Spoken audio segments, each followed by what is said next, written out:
Hi, those of you who are my age or older may almost certainly have had as a wedding present or an engagement present the Hamlin all-colour cookbook. You may still have it, I still have it, very battered, covers missing, spines missing, but I've still got it because there's some great recipes in there that I still use. Unfortunately, some of them you can't make anymore. The orange tarragon chicken required a frozen can of concentrated orange juice that you could buy then. You can't buy anymore, which is a bit of a shame, because it was a really, really lovely and very popular recipe in my household at any rate. However, I digress as usual. One of the things they did was what they called a lemon syllabub, which was condensed milk and lemons. Basically, you put lemon juice and rind into condensed milk and it makes a very gorgeous, sweet, gooey sweet. This recipe we're going to make today is called Lemon Paradise, and there are two versions of it. One is the condensed milk version. However, there is what I call my cheap version. You can tell, can you see how battered this is and how filthy? It's used very, very regularly. And Christmas is a time when I nearly always make one of these. And several of you who may have been to dinner with me may well have eaten this. We're going out to dinner on Saturday night. Friends are doing the meal, I'm doing the pud, and he loves lemon. So, as well as making him a lemon drizzle cake to take, which I always do, I'm going to make him a lemon paradise, which I've never given them, I don't think. So you've all got the recipe, and I had the devil's own job getting trifle sponges, really, really hard. I ended up in Waitrose over at Rushton because I happened to be going to my osteopath, and I was going past Waitrose, and I thought, oh, still can't get all my head in. And I thought, oh, I'll have a look in Waitrose, and they did have them, so that's fine. I have trifle sponges, none in Tesco's, none in the Co-op, none in Sainsbury's, no idea why. We've got Tesco's, they're sort of Cook's Ingredients ones, which are £1 a box, however. Now, when I first used to make these, we used to cut our trifle sponges into 3. But sounding like my aged granny, they're now much smaller than they used to be, much thinner than they used to be. Like wagon wheels are half the size, and everything is the same. It's either gone up a lot, or it's stayed much the same in price, and it's got smaller. Tins of sweets at Christmas are a prime example. So these trifle sponges, it says cut in 3. You need to cut them in 2, cut them in half. No. Pedantic husband would say cut them in 2.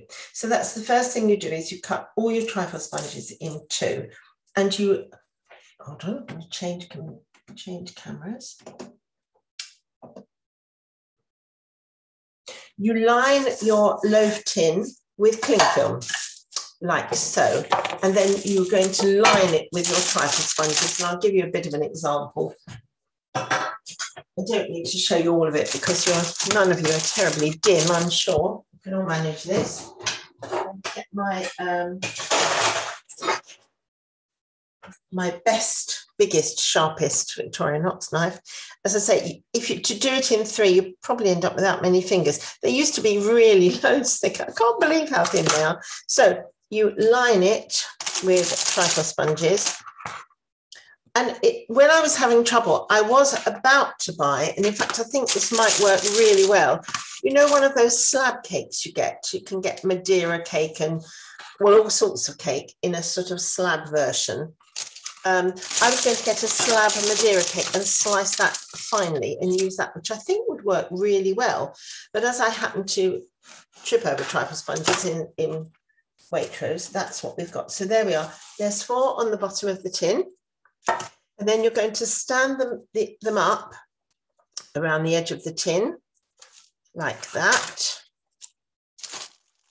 And because you're only doing half, we're going to need 2 packets of trifle sponges, I'm afraid. I'm really sorry. So it's not a particularly cheap version anymore. It used to be much cheaper, but that was when you only needed 8. But you actually need about 12, I should think.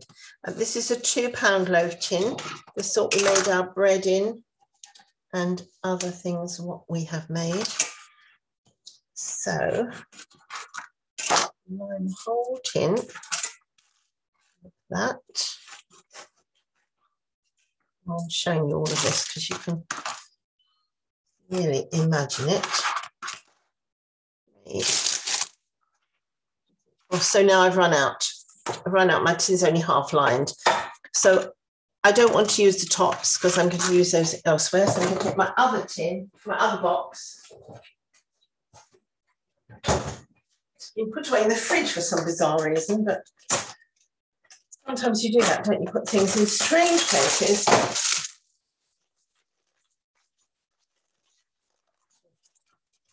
They're quite hard because they've been in the fridge.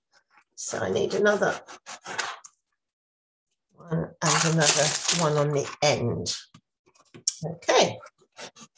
So that's the first thing, is to get that lined. Okay. So that's the first thing you do. Now, the next thing we're going to do is, let me turn you back to my other camera. The next thing you're going to do is cream your butter or margarine, sugar, and 4 egg yolks with the rind and juice of 2 lemons. So I'm going to assemble that and start beating it up. I'm also going to whisk my egg whites in, I don't have to say this right, in a separate bowl that I know has no grease on it anywhere, or they won't beat up. So that's what I'm going to do next. I'll switch you off while I go and get that all ready. Well, I'm going to move you, hold on. Right, to here. There we are. I've beaten up my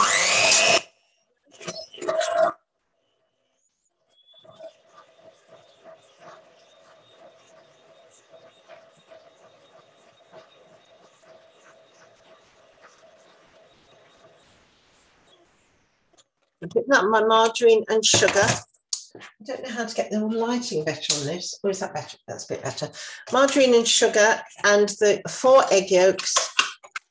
My I've added juice of 2 lemons.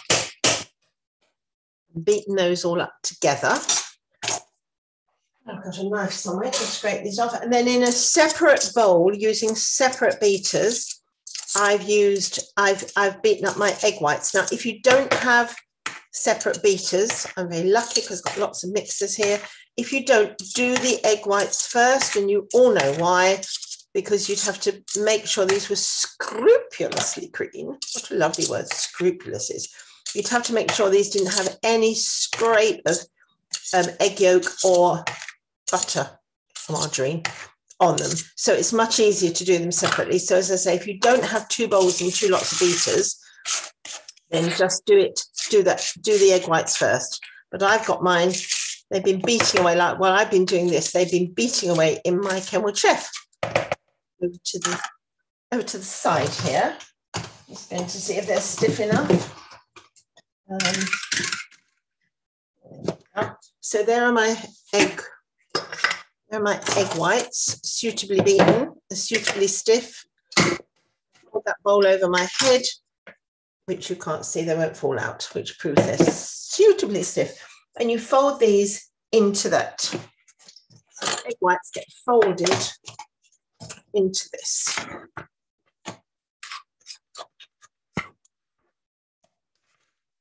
Now, I did say, and I don't know if you were listening, if you weren't, we'll slap on the legs. I did say we're having dinner with our friends tomorrow night. And why, I hear you ask, am I making the pudding today? Well, the reason is that this pudding needs to sit and soak into the trifle sponges.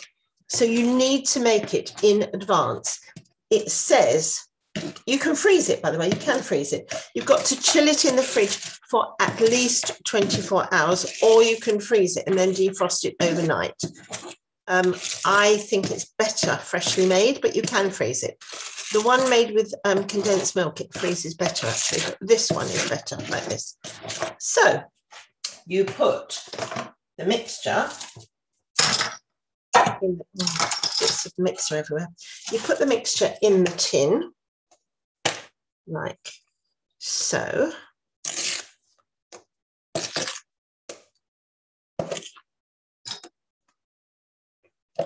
And then you put a layer of trifle sponges, another layer of trifle sponges in there. I don't think I can get a 4th one. I'm going to cut that one in half. Well, in 2. And then you put another layer of mixture in. Your final trifle sponges.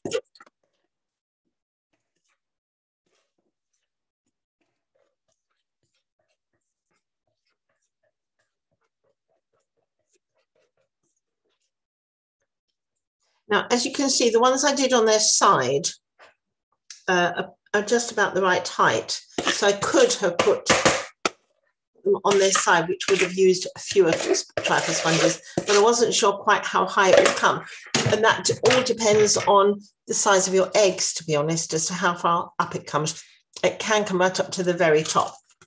So now you want to line this, all of this, with more trifle sponge. So I've only got 2 left out of my 16, but as I say, you could have done them the other way and got away with it. So there's 1 and 2 there, boom, boom. And then I'm just going to cut one of these in the slices and put it there. Now this gets the cling film rolled wrapped over the top of it. Quite a lot of cling film. You've already got quite a lot over the edge. I haven't done it quite big enough. Yes, I have. So that just gets covered up in its cling film and put over like that, and it goes in the fridge. And that's all there is to it. When you tip it out, I'm flapping my hands, so you can't see me flapping my hands, which is probably a relief, but you're going to see them anyway. So when it's done, clearly I'm not going to have this for 24 hours. So when it's finished, I'll take a photo of it. So when you're ready to serve it, so tomorrow in fact, I won't do it until I get to their house. I'll take it in its tin. You tip it out onto a flat dish. You pipe it with cream. You can cover it with cream if you really want to. I normally pipe cream maybe all around the edge and around the edge where it meets the dish. Fill the middle with either, it's very nice with little Cadbury's flakes in it, so you each get a flake with each slice, or just grated chocolate or raspberries, whatever you wish really. But that's all it is. So I'll take a photo. So you need half a pint of double cream to decorate it with, and some chocolate or whatever of your choice. I mean, I've got these lovely, I've got chocolate thingies, and I've got these which you can, oh, that's broken. Oh, what a shame, I'll have to eat it. These little sticky things that you can stick in it and decorate it with. But I normally just pipe cream around it and either fill it with chocolate and or raspberries. And that's lemon paradise. So I'm going to have my lunch, and when it's done tomorrow, I'll take a photo and I'll post that. Okay, take care. Bye.